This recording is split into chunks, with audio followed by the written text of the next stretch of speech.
ప్రార్థించే పెదాల కంటే సహాయం చేసే చేతులు మిన్న అని చెప్పినట్లు మనకు ఆపత్కాలంలో ఎవరైనా సాయం చేస్తే దేవుడిలా వచ్చి ఆదుకున్నారని అంటాం. సహాయం చేయటం వల్ల ఆ వ్యక్తి ఆ సమయంలో దేవుడయ్యాడు. మరుమల్లెల స్వచ్ఛమైన మనసుతో మానవ సేవే మాధవ సేవనుకుంటే మానవ లోకమే మధువనం, మరో బృందావనం. తన కోసం బ్రతికేవాడు మామూలు మనిషి, ఇతరుల కోసం బ్రతికే వారిని మహానుభావులంటాం. ఈ జీవితాన్ని తన స్వార్థానికే కాకుండా తన చుట్టూ ఉన్న సమాజంలో ఆపన్నులకు, నిస్సహాయులకు చేయూతనందించే వారే ఈ 100కో కోటికో ఒక్కరు.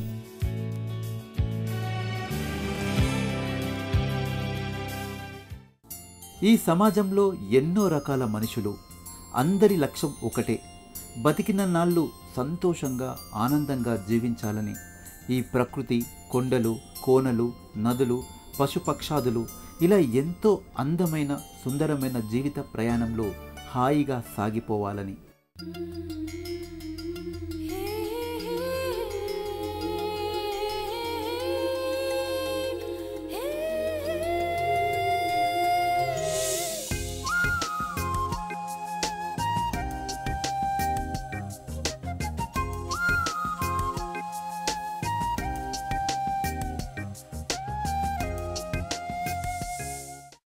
కానీ అందరి జీవితాలు ఒకేలా ఉండవు. కొందరి జీవితాలు పూలపాన్పులా ఉంటే మరికొందరివి ముళ్ళబాటే.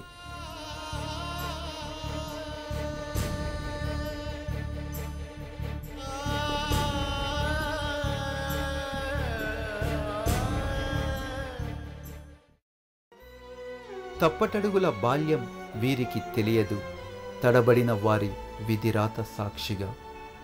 నులివెచ్చని చేతి స్పర్శ వీరికి తెలియదు, ఆశగా ఎదురు చూస్తున్న వారి కనుచూపుల సాక్షిగా. శారీరక అంగవైకల్యం ఒకవైపు, మానసిక వేదన మరోవైపు. ఇది శారీరక వికలాంగుల నిత్య జీవితం.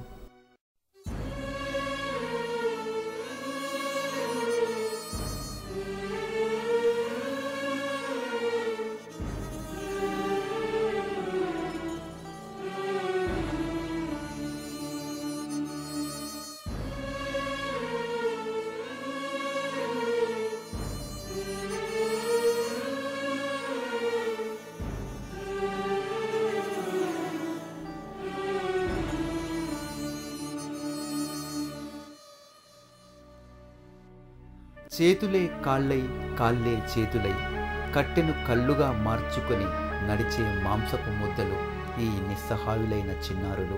బ్రతుకు ప్రయాణంలో అడుగడుగునా ఆటంకాలెదుర్కొనే వీరికి ఎవరో ఒకరి అండ కావాలి. ఆవేదనలోంచి పుట్టిన ఆలోచన నలుగురికి ఆశ్రయం కల్పిస్తుంది. అనుభవంలోంచి పుట్టిన ఆరాటం తమ తోటివారికి తోడ్పాటునందిస్తుంది. వారి భవిష్యత్తుకు బంగారు బాటలు వేస్తుంది. అలాంటి వేదనను అనుభవించిన వికలాంగుడు ఇషాకర్ అయితే అతని మనసులో నిక్షిప్తమై ఉన్న ఆలోచన రూపమే షకీనా ఫౌండేషన్. 1992వ సంవత్సరంలో ఈ సంస్థ స్థాపించబడింది. ఇది ఎందరో వికలాంగుల ఆత్మీయ నేస్తం, మరెందరో పేదవారికి చేయూతనిస్తున్న స్నేహహస్తం. నేను నిజాం కాలేజీలో విద్యార్థిగా ఉన్న సమయంలో ఒకరోజు ఒక వికలాంగుడైనటువంటి పిల్లవాడిని నేను రోడ్డు మీద కలుసుకోవడం జరిగింది. ఆ అబ్బాయితో మాట్లాడుతున్నప్పుడు ఆ అబ్బాయి ఏం చదువుతున్నామని నేను ఆ అబ్బాయితో మాట్లాడినప్పుడు ఆ అబ్బాయి చదువుకోవట్లేడని, తల్లి చేస్తున్న కూలి పనుల డబ్బు సరిపోనందుకు, తండ్రి చనిపోవడం మూలంగా తల్లి మాత్రమే సంపాదన పరురాలుగా ఇంట్లో ఉండి తెస్తున్నటువంటి సంపాదన మిగతా కుటుంబాన్ని పోషించడానికి సరిపోవట్లేదు. అందుగురించి నేను భిక్షాటన చేస్తూ మా కుటుంబానికి సహాయకరంగా ఉంటున్నానని ఆ అబ్బాయి నాతో మాట్లాడినప్పుడు, ఆ అబ్బాయి స్టోరీ నేను విన్నప్పుడు చాలా బాధపడ్డాను. ఆ అబ్బాయితో మాట్లాడడం నా జీవిత గమ్యాన్ని మార్చివేసిందని చెప్తున్నాను. ఇప్పుడు మీరు చూస్తున్న ఈ వ్యక్తి పేరు ఇషాకర్. 3 ఏళ్ల వయసులోనే పోలియోకి గురయ్యాడు. ఆ లోపంతో ఉన్న ఆయన్ని ఇంట్లో వాళ్ళంతా ప్రేమగా చూసుకునేవారట. కానీ ఏ రోజు తన వైకల్యాన్ని చూసి నిరాశ నిస్పృహలకు లోను కాలేదు. అందరితో సమానంగా అన్ని పనులు అవలీలగా చేసుకుంటాడు. స్వతంత్రంగా జీవించే భావాలు గల ఈయన ఎంఏ, బిఎడ్ లాంటి ఉన్నత విద్యను అభ్యసించి తనలాగే బాధపడే చిన్నారులకు తోడుగా ఉండాలని నిరంతరం తాపత్రయపడుతుంటాడు. ఆ భావనలోంచి, ఆ ఆశయాల్లోంచి ఉద్భవించిందే ఈ షకీనా ఫౌండేషన్. అప్పటి నుంచి ఆ పిల్లవాడితో నేను మాట్లాడిన సందర్భం నుంచి కూడా నేను నా విద్యను ముగించుకున్న తర్వాత నాకంటూ నా సొంతగా ఏదో ఉద్యోగం చేసి బతికే ఉద్దేశంతో కాకుండా సమాజం కొరకు, ముఖ్యంగా వికలాంగులైనటువంటి సమాజం కొరకు, నా తోటి వికలాంగుల కొరకు, వారి అభ్యున్నతి కోసం, వారి సాధికారత కోసం పనిచేయాలనే ఒక నిశ్చయంతో నేను ఉన్నాను. నా విద్య ముగించుకున్న తర్వాత నా బీఎడ్ స్పెషల్ ఎడ్యుకేషన్ తర్వాత నా ఎంఏ, నా విద్య అంతా కూడా నేను కంప్లీట్ చేసుకున్న తర్వాత వికలాంగుల కొరకు పనిచేయడానికి కొరకు 1992లో షకీనా ఫౌండేషన్ అనే ఈ యొక్క సేవా సంస్థని ప్రారంభించడం జరిగింది. ఈ సేవా సంస్థ కేవలం వికలాంగులైనటువంటి వ్యక్తులకు, బీదలైన విద్యార్థులకు, అదేవిధంగా అనాథలైన విద్యార్థులకు విద్యను అందించడానికి, వారికి ఉచిత భోజనము, ఉచిత వసతి, ఉచిత సౌకర్యాలు కల్పించి వారు కోల్పోయినటువంటి జీవితాన్ని, వారు అందుకోలేనటువంటి జీవితాన్ని అందించడానికి సమాజంలో వికలాంగులు కూడా ఒక ఉత్తమమైన పౌరులుగా తీర్చిదిద్దబడతారు. అవకాశాలు కల్పించినప్పుడు ఖచ్చితంగా వారికి ఉన్నటువంటి ఆ సవాలుని అధిగమించగలుగుతారు అనే రుజువు చేయడానికి ఆ విధంగా సేవాభావంతో ఈ యొక్క షకీనా ఫౌండేషన్ని మేము ప్రారంభించడం జరిగింది. ఈ షకీనా ఫౌండేషన్ గత 18 సంవత్సరాల నుండి కొన్ని వేల మంది వికలాంగ విద్యార్థులకు విద్యను అందించడం జరిగిందని తెలియజేయడానికి నేను ఎంతో గర్వపడుతున్నాను, సంతోషపడుతున్నాను.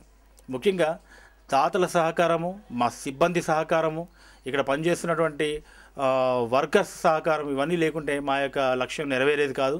షకీనా అనే పదానికి ఉన్నటువంటి అర్థం ఏంటంటే దైవ సన్నిధి అని అర్థం. ఇక్కడున్న పిల్లల్లో ప్రతి ఒక్కరిది ఒక్కో కన్నీటి గాథ. ఈ అబ్బాయి పేరు నరసింహ. 2 కాళ్ళు పోలియోకి గురయ్యాయి. ఈయనది నల్గొండ జిల్లా, నిరుపేద కుటుంబానికి చెందినవాడు. చిన్నప్పటి నుంచి ఇక్కడే చదువుకొని ఇప్పుడు MBA పూర్తి చేసి తనలాగే వైకల్యంతో బాధపడే పిల్లలందరికీ ఆదర్శంగా నిలిచాడు. ఈయనకు చదువే కాదు, సంగీతంలోనూ ప్రవేశం ఉంది.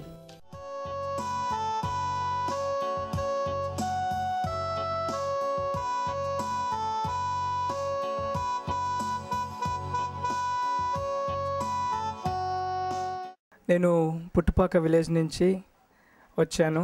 ఈ షకీనా ఫౌండేషన్లో ఫస్ట్ క్లాస్ నుంచి 10th క్లాస్ వరకు చదువుకున్నాను. తర్వాత షకీనా ఫౌండేషన్ సపోర్ట్ ద్వారా ఇంటర్మీడియట్ కంప్లీట్ చేశాను. డిగ్రీ భద్రికా కాలేజ్లో. తర్వాత MBA ఫినాన్స్ కూడా అయిపోయింది. నేను ఇందులో ఉంటూ షకీనా ఫౌండేషన్లోనే ఉంటూ సంగీతం నేర్చుకున్నాను. తర్వాత సర్టిఫికెట్, చాలా సంగీతంలో సర్టిఫికెట్స్ కూడా వచ్చాయి. తర్వాత ఒక కార్పొరేట్ కంపెనీలో ఏదైనా ఒక జాబ్ చేస్తూ ఎట్ ద సేమ్ టైం నా తోటి వాళ్ళకి లైక్ వికలాంగులకి సహాయం చేయాలని నా ఆశ. ఇలా ఒక్కరు కాదు, ఇద్దరు కాదు, ఇక్కడ ఎంతోమంది శారీరక వికలాంగులు అందరితో పాటు ఏమాత్రం తీసిపోకుండా అన్ని రంగాల్లో రాణించడం ఎంతో విశేషం.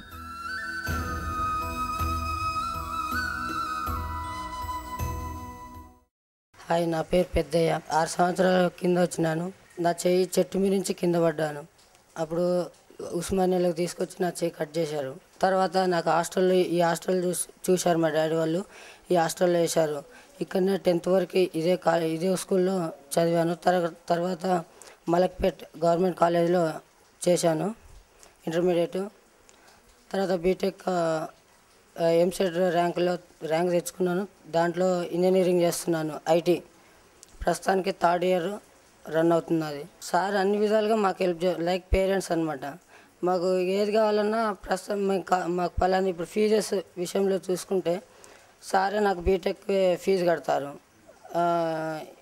బస్ ఫీజే కానీ ఏమైనా కానీ మొత్తం ఫ్రీగా ఉంటారు. పేరెంట్స్ లాగానే మాకు ఏది కావాలన్నా ఇప్పిస్తారు. దాంట్లో ప్రాబ్లం ఏం లేదు మాకు.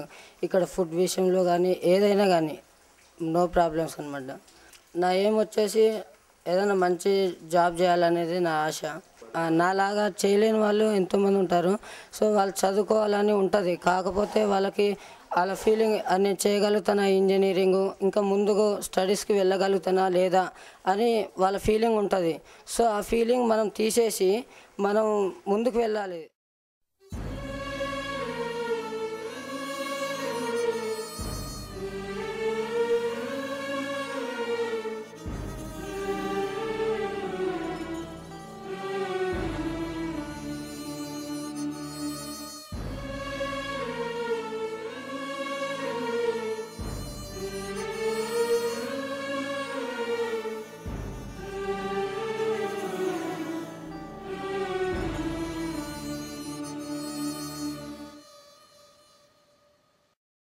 హాయ్, నా పేరు ఎం రాజ్ కుమార్.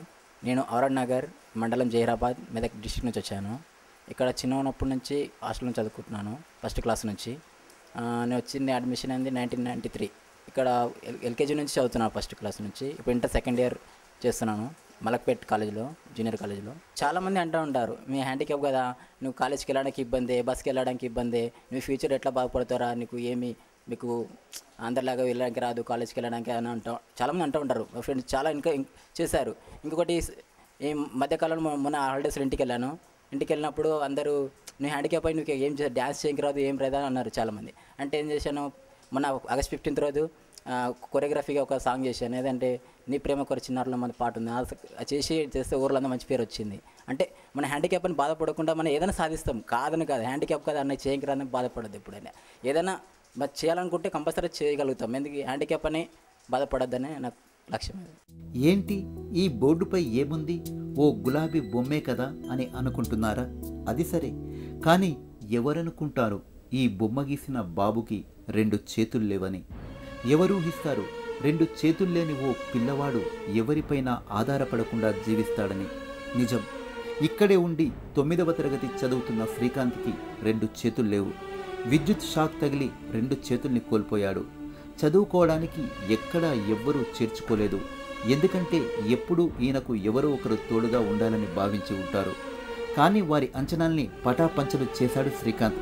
తను ఆత్మవిశ్వాసంతో బ్రతకటమే కాదు, ఎంతో సృజనాత్మకతను సంపాదించుకున్నాడు.